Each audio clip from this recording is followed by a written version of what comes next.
اگر آپ لکھنؤ، اس کی تاریخ اور اس کے ماضی میں ہونے والے دلچسپ واقعات کے بارے میں جاننا چاہتے ہیں اور ساتھ ہی لکھنؤ کی دن بدن بدلتی ہوئی شکل اور حالات کے بارے میں بھی متعارف ہونا چاہتے ہیں، تو برائے مہربانی چینل کو سبسکرائب کرنے کی زحمت گوارا کریں اور ساتھ لگے بیل آئیکن کو بھی کلک کریں تاکہ نیا ویڈیو اپلوڈ ہوتے ہی اس کی انفارمیشن آپ کے پاس پہنچ جائے۔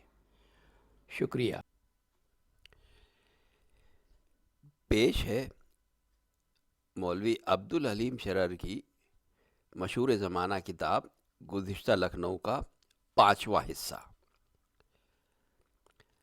صفدر جنگ منصور علی خاں کے انتقال کے بعد 1182 محمدی یعنی 1753 عیسوی میں ان کے بیٹے نواب شجاع الدولہ مسند نشین ہوئے، جن کے کچھ حالات اس مضمون کے پہلے حصے میں بیان ہو چکے ہیں۔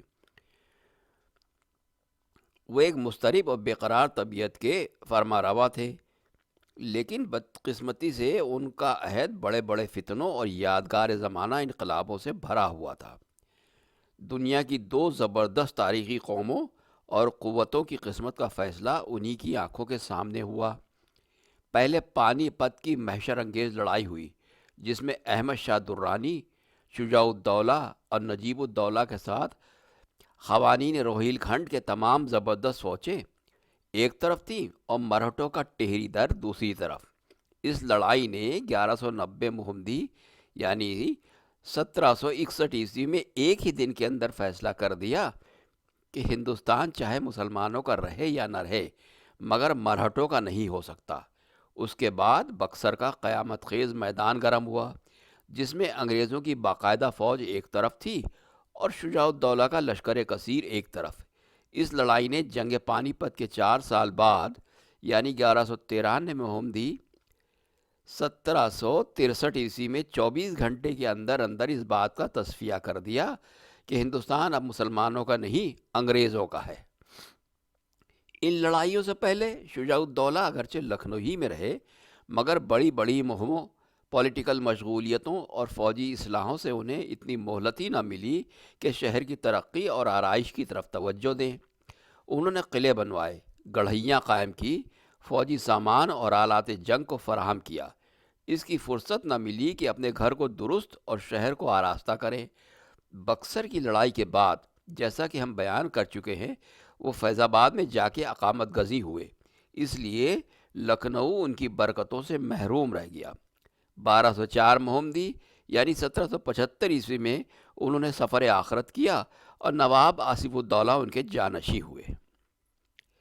آصف الدولہ نے مسند حکومت پر قدم رکھتے ہی ماں سے ناراض ہو کر لکھنؤ کی راہ لی، اور یہی وہ زمانہ ہے جب سے دربار اودھ کی قوت فرمانروائی گھٹنے اور لکھنؤ کی ظاہری رونق بڑھنے لگی۔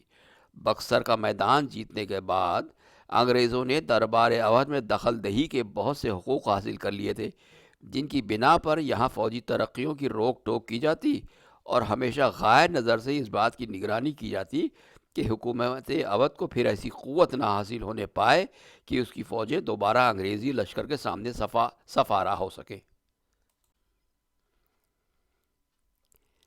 تاہم شجاع الدولہ جب تک فیض آباد میں زندہ رہے، فوجی اصلاح ہی میں ہی مصروف رہے، اور رات دن اسی بات کی دھن تھی کہ جس طرح بنے اپنی قوت کو بڑھائیں۔ چنانچہ منشی فیض بخش اپنی تاریخ فرح بخش میں اسی زمانے کا چشم دید حال بیان کرتے ہیں کہ جلدی بھرنے اور فائر کرنے کے اعتبار سے شجاع الدولہ کی فوج کی بندوقوں کے مقابلے میں انگریزی فوج کی بندوقیں کوئی وقت نہ رکھتی تھیں۔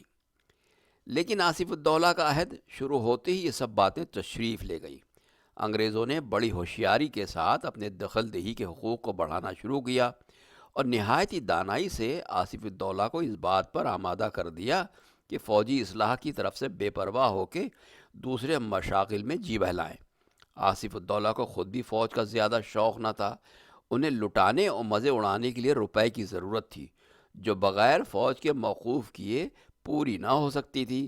اس لیے انہوں نے تھوڑی سی فوج رکھ لی، باقی سب کو معزول کر دیا اور عیش و عشرت میں مصروف ہو گئے۔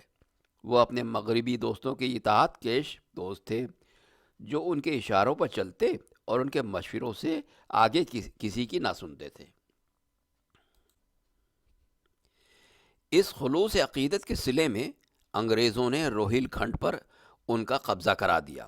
اپنی ماں بہو بیگم صاحبہ کے ستانے اور لوٹنے کے لیے جب انہوں نے انگریزوں سے مدد مانگی تو نہایت فیاضی کے ساتھ انہیں اخلاقی مدد دی گئی اور ان کی طرفداری کی گئی۔ اس پر بھی ان کے زمانے تک انہیں یا لکھنؤ کی رعایا کو بہت ہی کم محسوس ہو سکا کہ ہمارے نظم و نسق میں کسی بیرونی قوت کو دخل ہے، جس کی زیادہ تر وجہ یہ تھی کہ آصف الدولہ کی عام فیاضی اور عیش پرستی نے ساری رعایا کو بھی عیش پرست اور عشرت طلب بنا دیا تھا، اور کسی کو موجودہ راحت و آرام کے آگے انجام پر غور کرنے کی ضرورت ہی نہ محسوس ہوتی تھی۔ اس عیش پرستی کا نتیجہ یہ تھا کہ ظاہری صورت میں ان دنوں لکھنؤ کی رونق ایسی شان اور شوکت پیدا ہو گئی تھی جو کہیں اور کسی دربار میں نہ تھی، اور ایسا سامان جمع ہو گیا تھا جو کسی جگہ نظر نہیں آتا تھا۔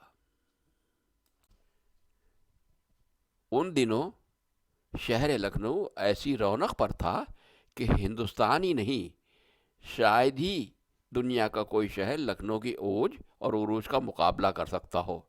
شجاع الدولہ جو روپیہ فوج اور جنگی تیاریوں میں صرف کرتے تھے، اسے آصف الدولہ نے اپنی عیش طلبی کے ذوق اور شہر کی آرائش اور خوشحالی میں صرف کرنا شروع کر دیا، اور چند ہی دنوں کے اندر ساری دنیا کی دھوم دھام اپنے یہاں جمع کر لی۔ ان کا حوصلہ بس یہی تھا کہ حیدرآباد ہو یا ٹیپو سلطان، کسی دربار کا کر و فر اور کسی کی شوکت و حشمت میرے دربار سے زیادہ نہ ہو سکے۔ اپنے بیٹے وزیر علی خان کی شادی میں انہوں نے ایسا حوصلہ دکھایا کہ بارات کا انتظام اور احتشام تاریخ ارض کی تمام تکلفات سے بڑھ گیا۔ بارات کے جلوس میں 1200 ہاتھی تھے۔ دولہا جو شاہی خلعت پہنے تھا اس میں 20 لاکھ کے جواہرات ٹکے ہوئے تھے۔ محفل طرب کے لیے 2 عظیم الشان اور پرتکلف خیمے بنوائے گئے، جن میں ہر ایک 60 فٹ چوڑا اور 1200 فٹ لمبا اور 60 فٹ بلند تھا، اور ایسا عمدہ اور نفیس اور قیمتی سامان لگایا گیا تھا کہ ان دونوں کی تیاری میں سلطنت کے 10 لاکھ روپے صرف ہو گئے۔ انہوں نے دریا کنارے مچھی بھون کے مغرب طرف دولت خانہ، رومی دروازہ اور اپنا یکتائے روزگار امام باڑہ تعمیر کرایا۔ 1213 محمدی یعنی 1784 میں اودھ میں قحط پڑ گیا تھا اور شرفائے شہر تک فاقہ کشی میں مبتلا تھے۔ اس نازک موقع پر لیایا کی دستگیری کے لیے امام باڑے کی عمارت چھیڑ دی گئی۔ چونکہ شریف لوگ دن کو مزدوری کرنے میں اپنی بے عزتی خیال کرتے تھے، اس لیے تعمیر کا کام دن کی طرح رات کو بھی جاری رہتا، اور غریب اور فاقہ کا شرفائے شہر رات کے اندھیروں میں آ کے مزدوری میں شریک ہو جاتے تھے۔ امام باڑے کی تعمیر کا کام مشعلوں کی روشنی میں ہوتا تھا۔ اس عمارت کو نواب نے جیسے خلوص و عقیدت اور جوش دینداری سے بنوایا تھا، ویسے ہی خالص و سچے دلی جوش سے لوگوں نے تعمیر میں بھی حصہ لیا۔ اس کا نتیجہ یہ ہوا کہ ایسی نفیس اور شاندار عمارت بن کر تیار ہو گئی جو اپنی نوعیت میں بے مثل اور نادر روزگار ہے۔ اس کا نقشہ بنانے کے لیے بڑے بڑے مشہور مہندس اور معمار بلائے گئے، اور سب نے کوشش کی کہ ہمارا نقشہ دوسروں کے مجوزہ نقشے سے بڑھ جائے، مگر کفایت اللہ نام ایک بے مثل زمانہ معمار کا نقشہ پسند کیا گیا، اور اسی کے مطابق عمارت بننا شروع ہوئی، جو 167 فٹ لمبی، 53 فٹ چوڑی ہے۔ اینٹ اور نہایت اعلیٰ درجے کے چونے سے یہ عمارت بنائی گئی ہے، جس میں فرش سے چھت تک لکڑی کا نام نہیں ہے۔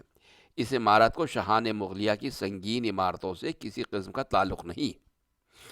لکھنؤ میں اس کثرت سے سنگ مرمر دستیاب نہیں ہو سکتا تھا، لیکن امام باڑے اور آصف الدولہ کی دوسری عمارتوں کو دیکھیے تو ایک نئی خوشنمائی اور نرالی عظمت و شان رکھتی ہیں۔ امام باڑے کی لداؤ کی چھت جو کڑا دے کر بنائی گئی ہے اتنی بڑی ہے کہ اتنی بڑی لداؤ کی چھت ساری دنیا میں کہیں نہیں ہے، اور اسی وجہ سے یہ بھی دنیا کی عجوبہ روزگار کاریگریوں میں شمار کی جاتی ہے۔ آصف الدولہ کی عمارتوں پر یورپ کی عمارتوں کا ذرا بھی اثر نہ تھا۔ وہ اپنی نوعیت میں خالص ایشیائی ہیں، جن میں نمائشی نہیں، اصلی اور حقیقی شان و شوکت پائی جاتی ہے۔ نواب آصف الدولہ کے بعد یہ عمارتیں قسم پرسی میں پڑی رہیں۔ غدر کے بعد انگریزوں نے ان پر قبضہ کر کے گرد و پیش کے مکانوں کو منہدم کر دیا، اور سوا اس جانب کے جدھر دریا ہے، باقی تینوں طرف میدان کر کے امام باڑے کو قلعہ اور رومی دروازے کو اس کا پھاٹک بنا لیا۔ اس زمانے میں اس امام باڑے میں گورے رہتے تھے۔ اس کے بڑے حال میں مسلح خانہ تھا، اور اس کے فرش پر بڑی بڑی توپیں دوڑتی پھرتی تھی، مگر یہ نہ کبھی زمین کھودی، نہ دور دیوار کی کوئی چپ اکھڑی۔ اب سرکار انگریزی نے امام باڑے کو چھوڑ کے پھر مسلمانوں کے حوالے کر دیا ہے۔ اس کی مسجد میں ایک مجتہد صاحب نماز پڑھاتے ہیں، اور امام باڑے میں تعزیہ داری ہوتی ہے۔ نواب آصف الدولہ کی عمارتوں کی مضبوطی کا اندازہ اس سے ہو سکتا ہے کہ انہیں تعمیر ہوئے اگرچہ 125 برس سے زیادہ کی مدت گزر گئی، مگر آج تک اسی عظمت و شکوہ اور اسی مضبوطی و پائیداری سے اپنی جگہ پر قائم ہے۔ نہ کوئی اینٹ اپنے مقام سے ہٹتی ہے، اور نہ کسی جگہ پر چونے نے اینٹوں کو چھوڑا ہے۔ بخلاف ان کے دیگر شاہان اودھ نے کروڑوں روپے صرف کر کے جو عمارتیں بعد کو بنوائیں، وہ قومی و ملکی وزاداری کے مفقود ہو جانے کے بعد نہایت کمزور ہیں، اور وقتاً فوقتاً مرمت نہ ہوتی رہتی تو آج تک کب کی منہدم ہو چکی ہوتی۔ آصف الدولہ امام باڑے اور مچھی باون کے متصل اپنے محل دولت خانے میں رہتے تھے۔ شہر کے باہر اور دریا پار ہجوم خلائق سے دور اور دنیوی جھگڑوں سے الگ رہ کر مصروف عیش ہونے کے لیے بیبیا پور کا محل بنوایا۔ اکثر جب وہ سیر شکار کے لیے جاتے تو اسی مکان میں قیام کرتے۔ اسی طرح چینٹ میں ایک پرفضا اور نزہت بخش مکان اور 4 باغ اور عیش باغ میں کوشکیں بنوائیں، اور اسی زمانے میں یحییٰ گنج میں اور اس کے متصل استبل بنے۔ پھر محلہ وزیر گنج قائم ہوا، جو آصف الدولہ کے بیٹے وزیر علی خان کی قیام گاہ ہونے کے باعث انہی کی طرف منسوب اور انہی کی یادگار ہے۔ اب لکھنؤ میں حاکم اور فرما روا کے مستقل طور پر سکونت پذیر ہو جانے کی وجہ سے عام خلقت کا رخ لکھنؤ کی طرف پھر گیا۔ جو لوگ شجاع الدولہ کے زمانے میں فیض آباد میں بس گئے تھے، انہوں نے فیض آباد کو چھوڑ کر لکھنؤ میں آ کے بسنا شروع کر دیا۔ دہلی کے لوگ بھی دہلی کو خیر بات کہہ کر سیدھے لکھنؤ آتے، اور پھر جانا نصیب نہ ہوتا۔ خلقت کی اس ہجوم نے نئے محلے آباد کرنا شروع کر دیے، اس لیے کہ باہر کے آنے والوں میں سے جسے جہاں جگہ مل جاتی آباد ہو جاتا، اور سینکڑوں نئے محلے آباد ہوتے چلے گئے۔ چنانچہ امانی گنج، فتح گنج، رکاب گنج، نخاس، دولت گنج، بیگم گنج، نواب گنج، خان سامہ کا احاطہ جسے نواب آصف الدولہ کے خانگی داروغہ نے آباد کیا، اور افتتاح کی تقریب میں خود انہیں بھی بلایا تھا۔ ٹکیت گنج، ٹکیت رائے کا بازار، ٹکیت رائے جو وزیر اعظم راجہ ٹکیت رائے کی جانب منسوب ہے۔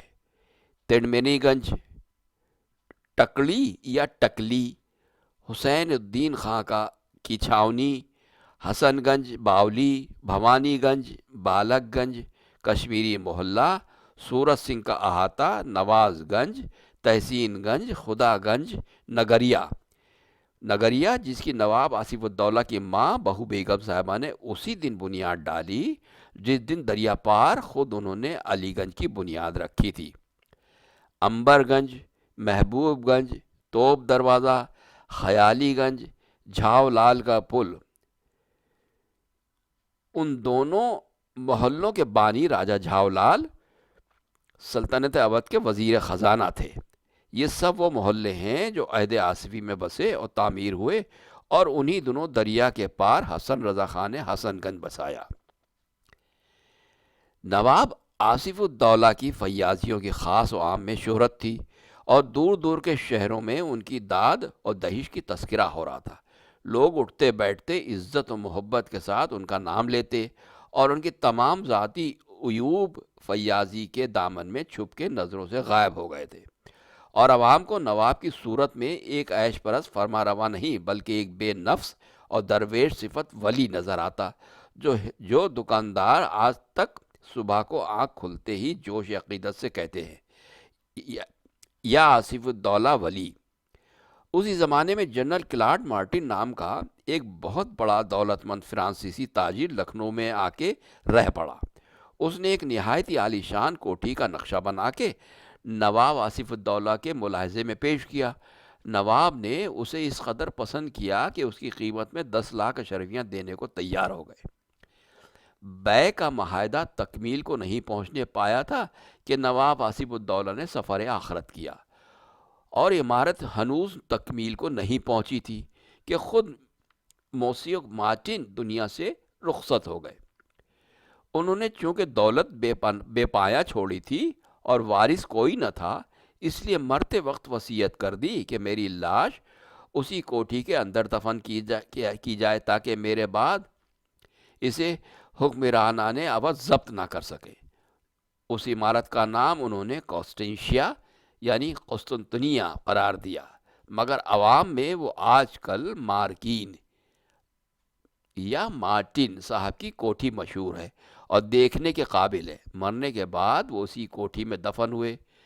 وہ مدرسہ آج تک جاری ہے جس سے بہت سے طلباء کو کھانا اور کپڑا بھی ملتا ہے، مگر سنتے ہیں کہ مارٹن صاحب نے اس اسکول اور اس کے وظائف کو کسی مذہب اور قوم کے ساتھ منسوب نہیں کیا تھا، بلکہ وصیت کی تھی کہ عیسائی، ہندو، مسلمان سبھی یکساں طور پر اس سے فیضیاب ہو سکتے ہیں۔ لیکن اب یہ مدرسہ یا اسکول صرف یورپین بچوں کے لیے مخصوص ہے۔ کسی ہندوستانی کو وظیفہ ملنا تو درکنار، اس کی تعلیم میں بھی شریک نہیں کیا جاتا۔ شاید یہ اس وجہ سے ہو کہ غدر کے زمانے میں جاہل اور پرجوش بلوائیوں نے قبر کھود کر مسٹر مارٹن کی ہڈیاں نکال لیں اور انہیں ادھر ادھر پھینک دیا، مگر انگریزوں کو بعد تسلط اتفاقاً ایک ہڈی مل گئی جو پھر اسی خاک میں دبا دی گئی۔ لیکن ان بلوائیوں کے فعل کے ذمہ دار عام ہندوستانی نہیں ہو سکتے۔ نواب سعادت علی خان آصف الدولہ کی مخالفت کے باعث ان کے زمانے میں مدتوں قلمرو سے باہر اور دور دور رہتے تھے۔ مدتوں کلکتے میں رہے اور ایک زمانے دراز تک بنارس میں قیام رہا۔ وزیر علی خان کی نسبت یہ خیال قائم ہونے کے بعد قرعہ انتخاب سعادت علی خان پر پڑا اور وہ بنارس سے لائے گئے، اور بیبیا پور کی کوٹھی میں خود گورنر جنرل بہادر نے دربار فرما کے وزیر علی خان کی معزولی اور نواب سعادت علی خان کی مسند نشینی کا فیصلہ کیا۔ وزیر علی خان فوراً گرفتار کر کے بنارس بھیج دیے گئے، جہاں انہوں نے طیش میں آ کے مسٹر چری کو مار ڈالا اور اس کی سزا میں گرفتار کر کے چنار گڑھ بھیجے گئے اور وہیں مرے۔ ان کی مصیبتوں اور سرگردانیوں کا ایک بڑا بھاری قصہ مشہور ہے، جس کا یہ مختصر مضمون محتمل نہیں ہو سکتا۔ نواب سعادت علی خان نے 1227 محمدی یعنی 1798 میں تخت پر بیٹھتے ہی آدھا ملک انگریزوں کی نظر کر دیا۔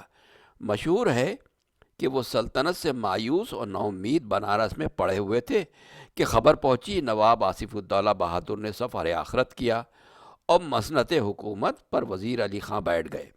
یہ سنتے ہی سلطنت کی رہی سہی امیدیں بھی خاک میں مل گئیں۔ اس قطعی یاس کے عالم میں تھے کہ بنارس کے کسی یورپین حاکم نے آ کے پوچھا، نواب صاحب، اگر آپ کو اودھ کی حکومت مل جائے تو انگریزی حکومت کو کیا دیجیے گا؟ جو چیز ہاتھ سے جا چکی ہو، انسان کے دل میں اس کی قدر ہی کیا ہو سکتی ہے؟ بے اختیار زبان سے نکلا، آدھا ملک انگریزوں کی نظر کر دوں گا۔ یہ وعدہ سن کے اس انگریز حاکم نے کہا، تو آپ خوش ہوں اور میں آپ کو خوشخبری سناتا ہوں کہ آپ ہی فرما روائے لکھنؤ منتخب ہوئے۔ سعادت علی خان یہ مزدۂ غیر مترقبہ سن کے خوش تو ضرور ہوئے، اپنے وعدے کا خیال آیا تو ایک سناٹے میں آ گئے، اور آخر تخت نشینی کے بعد وعدے کی ایفا میں انہوں نے اپنی آدھی قلمرو بانٹ دینا پڑی اور جس کا کانٹا زندگی بھر ان میں کھٹکتا رہا۔ انگریزی تاریخوں میں ان سے وعدہ لیے جانے کا تو کوئی ذکر نہیں ملتا، مگر اس بات کو انگریز تسلیم کرتے ہیں کہ نواب سعادت علی خان کو چونکہ انگریزوں نے تخت پر بٹھایا تھا، اس لیے انہوں نے اپنا آدھا ملک شکریہ کے طور پر انگریزوں کی نذر کر دیا۔ بہر تقدیر سعادت علی خان کی تخت نشینی کے وقت اودھ کی حکومت آدھی رہ گئی۔ لکھنؤ کے لوگوں میں مشہور ہے کہ اسی کوف میں سعادت علی خان نے نہایت ہی کفایت شعری سے کام لے کر اور تحصیل وصول میں بے انتہا مستعدی اور بیدار مغزی ظاہر کر کے 22-23 کروڑ روپیہ جمع کیا، اور انگلستان میں برٹش گورنمنٹ سے مراسلات کر کے یہ طے کر لیا تھا کہ ہندوستان کی حکومت کا ٹھیکہ بعوض ایسٹ انڈیا کمپنی کے ان کو دے دیا جائے، اور معاہدے کی تکمیل ہونے ہی کو تھی کہ ان کے سالے نے کسی سازش کے تحت شریک ہو کے انہیں زہر دے دیا۔ اور اسی قسم کے بیسیوں واقعات مشہور ہیں جن کا ثبوت سوائے افواہی روایتوں کے اور کچھ نہیں مل سکتا، لیکن اس میں شک نہیں کہ سعادت علی خان نے اس قدر منتظم اور ہوشیاری سے کام کیے تھے کہ ان کے سے حاکم نے قلمرو کا کوئی جز آسانی سے نہ دیا ہوگا۔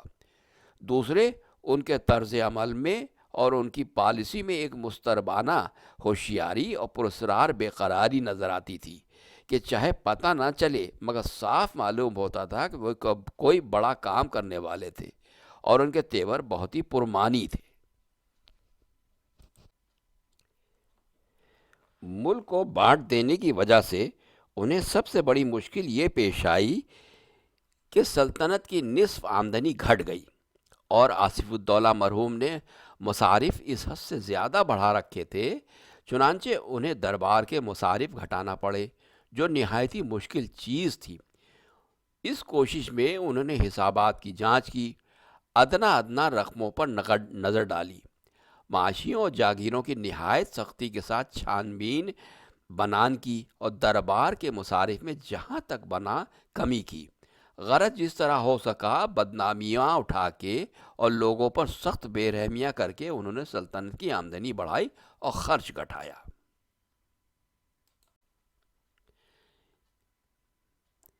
یہ کارروائیاں دیکھ کے ذی ہوش اور منصف مزاج لوگ تو سعادت علی خان کی لیاقت اور خوش تدبیری کے قائل ہو گئے، مگر عوام میں بے انتہا ناراضگی پھیلی۔ ایک طرف ان معافی داروں اور جاگیرداروں کا گروہ شاکی تھا جن کی جائیدادیں ضبط ہوئی تھیں، دوسری طرف وہ فضول اور اسکار رفتہ ملازمین روتے پھرتے تھے جن کی جگہیں تخفیف میں آ گئی تھیں۔ اسی قدر نہیں، ملک میں ایک بڑا بھاری گروہ ان لوگوں کا بھی تھا جو وزیر علی خان کی طرفدار تھے، ان کی جائز اور مسچا حقدار سلطنت خیال کر کے نواب سعادت علی خان کو غاصب بتاتے تھے۔ غرض ملک میں ہزاروں دشمن تھے جن سے خطرہ تھا کہ نواب کی جان پر حملہ نہ کر بیٹھیں۔ رعایا کے علاوہ فوج بھی نئے نواب سے نہایت ہی ناراض تھی۔ بے شمار فوج کا ٹیری دل جو نواب شجاع الدولہ کے عہد میں تھا، اس میں آصف الدولہ ہی کے زمانے سے سرکار انگریز بہادر کے مشورے سے تخفیف شروع ہو گئی تھی، مگر آصف الدولہ کی فیاضیوں اور فضول خرچیوں نے بہلائے رکھا، اور شکایت کی آواز زیادہ نہیں بلند ہونے پائی۔ سعادت علی خان نے جب زیادہ تخفیف کی اور اس کے ساتھ جز رسی بھی اختیار کی تو ہر طرف سے ہائے ہائے بڑھ گئی، اور جو تھا ان کی جان کو روہ رہا تھا۔